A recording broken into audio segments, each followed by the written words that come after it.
James Wan and his amusement park-looking PG-13 ghost return, and a lot of teenagers begging to get laid could not thank him enough. This is my review of Insidious Chapter 2, starring Patrick Wilson and Rose Byrne. Insidious Chapter 2 takes place immediately after the first film, and we return to the Lambert family, the heads of which are played by Patrick Wilson and Rose Byrne. They're processing the fact that the psychic that they used to get their son back from the Netherrealm Haunted Mansion world has just died, and they go to the in-laws' house, Patrick Wilson's mother, and we find out the horrific revelation that Patrick Wilson has in fact been possessed by a spirit and might be out to, kill his family. Now, I really wasn't looking forward to Insidious 2 at first. The original film was really archaic, a lot of in-your-face, let's make things scary by putting the camera up the nostrils of the people doing stuff. Ghost designs were really silly, and by the end of it, it just turned into a silly Haunted Mansion movie, and by that, I mean the ride, with all the ghosts and goblins flying around Patrick Wilson. Then, in July, a little movie called The Conjuring came out, and completely flipped my opinion of James Wan on its ass. The Conjuring was an unbelievable horror film. One of the best I've ever seen, and one of the best movies of the year. I found it to be completely terrifying with Wan's incredible use of old school suspense techniques to really just build up that tension and twist it around your neck. James Wan really seems to have learned a lot from The Conjuring that's transferred over here. This movie really does have those same intense ghost sequences from The Conjuring where it's that tension building up as he follows them through the house, ever so slowly, letting the scene breathe, letting the actors act.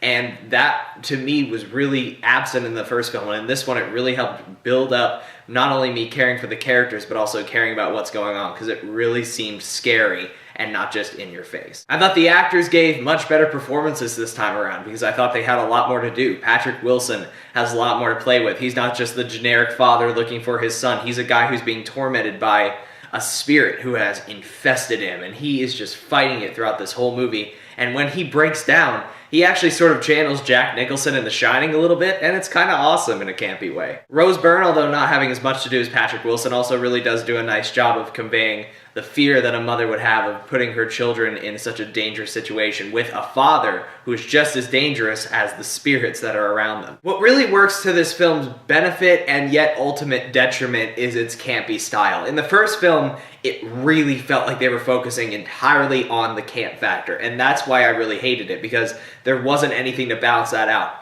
In this one, there's a little bit more pathos going on to where you get to the campy stuff and it's a little bit more fun because it kind of breaks it up and gives it some variety. Some of it works better than others. You have this ghost, the main villain of the film is this ghost where, without giving too much away, has a little bit of a gender confusion thing going on. And it's an interesting concept, but I just don't think they go at it as well as they could have. I just feel like it kind of devolves after a while into the ghost making scary faces at the camera, kind of like the first film, seeing how creepy we can make the makeup without making the characters creepy, and just kind of devolving into a lot of jump scares after a while. And when we ultimately go to the ghost world, which is kind of the main conceit, that there's this ultimate universe that ghosts use to manipulate the human world, it's handled a little bit better in this film because it's not used for such a cheap thrill ride. It's more used to serve the emotional pathos of what's going on. And I kind of liked it. I just don't feel that it's handled as well in this series as such a good idea should be, because it does get muddled down in those cheap scares. Overall, I think Insidious Chapter 2 is a big improvement over the first one, not only in story but in technique. And I think James Wan shows some massive potential to be a great director, and I'm really excited to see what he does with what is sure to be the most terrifying Fast and the Furious movie ever. If you've got some friends or a significant other, I'd say go see it. You'll have a good time, even though it's not a great movie that does delve into campy territory from time to time. I'd give it 2 stars out of 4. And that's my review of Insidious Chapter 2. I hope you enjoyed it. If you did, please subscribe to my channel, and until next time, I'm Michael Fairbanks. See you later.